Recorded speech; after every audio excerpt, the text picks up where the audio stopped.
Atom as a dipole और atomic dipole moment.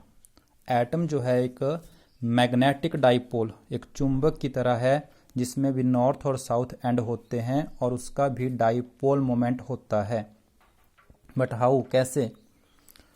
As we know that electrons are revolving around the nucleus. Let r be the radius of the orbit, e be the charge on the electron revolving in this orbit। हमारा electron इस orbit में revolve कर रहा है। Atom में, atom के अंदर electron orbit में रिवॉल्व कर रहा है। v उसकी वेलोसिटी हो गई है एंड r ऑर्बिट का रेडियस है। m e इलेक्ट्रॉन का मास है। So orbital motion of the electron is equivalent to current carrying loop. Orbit is equivalent to current carrying loop. और करंट क्या कहा जाएगा? इलेक्ट्रॉन के फ्लो से opposite. What is the direction of current? जो electron के flow की direction है, करंट की डायरेक्शन उससे अपोजिट रहती है। So time period, time taken by the electron to complete one revolutions, time period 2 pi r upon v, distance by speed। So if E is the charge, E charge और T उसका time period है, then how much is the current in the orbit? Orbit में अगर electric current की बात की जा रही है तो I is equal to Q by T के कंसेप्ट के according E by T, I equal to Q by T के कंसेप्ट के according E by T, T को जब सब्स्टिट्यूट करेंगे EV upon 2 pi R. This much is the current. Now what is the area of the orbit? Area of the orbit, orbit किसके equal हो गया?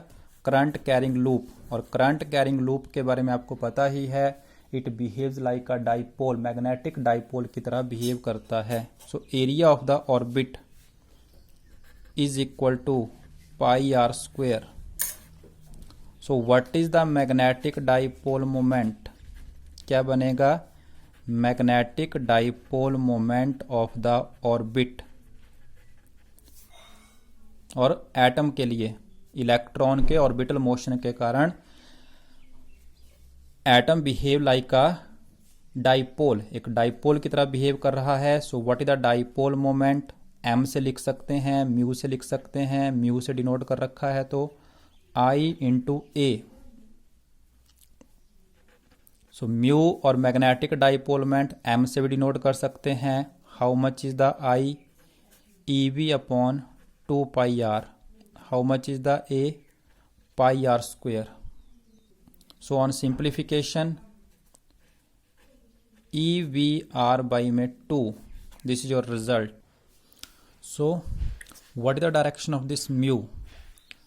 Electron के orbital motion के कारण जो करंट कैरिंग लूप यहाँ पे बना हुआ है, अगर मैं उसको यहाँ पे इस तरीके से दिखा दूँ तो करंट हमें इस तरीके से मिल रहा है, इस सेंस में घूमता हुआ मिल रहा है। तो अपर फेस साउथ है, लोअर फेस नॉर्थ है। सो this is the south to north, this is the direction of magnetic dipole moment। Next one किस पे आते हैं? बोहर का सेकंड पोस्टुलेट्स, जो क्या कहता है? Angular momentum is equal to NH upon 2 pi, MVR equal to NH upon 2 pi. Put in the first, यहाँ से फर्स्ट में पुट कर लेते हैं, R की वैल्यू रख लो, चाहे VR की वैल्यू पुट कर लेते हैं।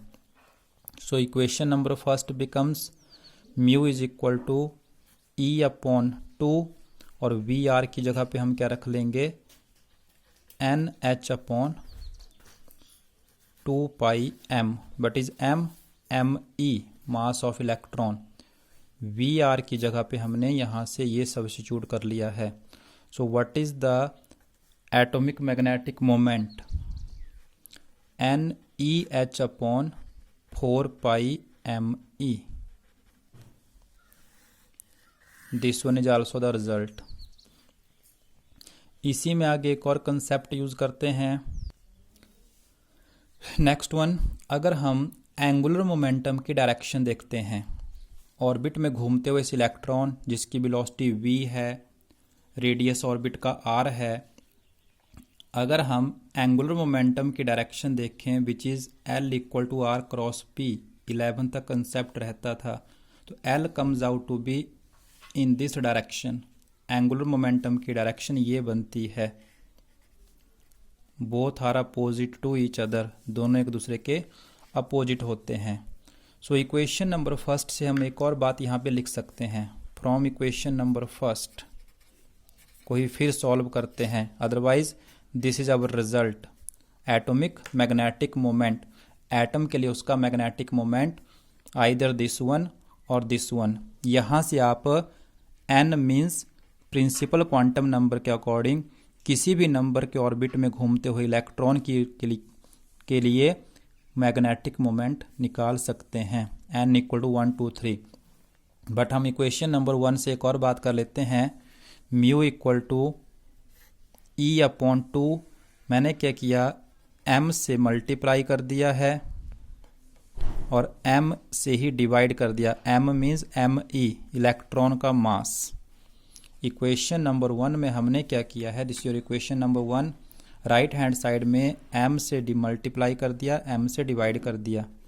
What is this one, mvr, what is mvr, L angular momentum, so E upon 2me साथ में L।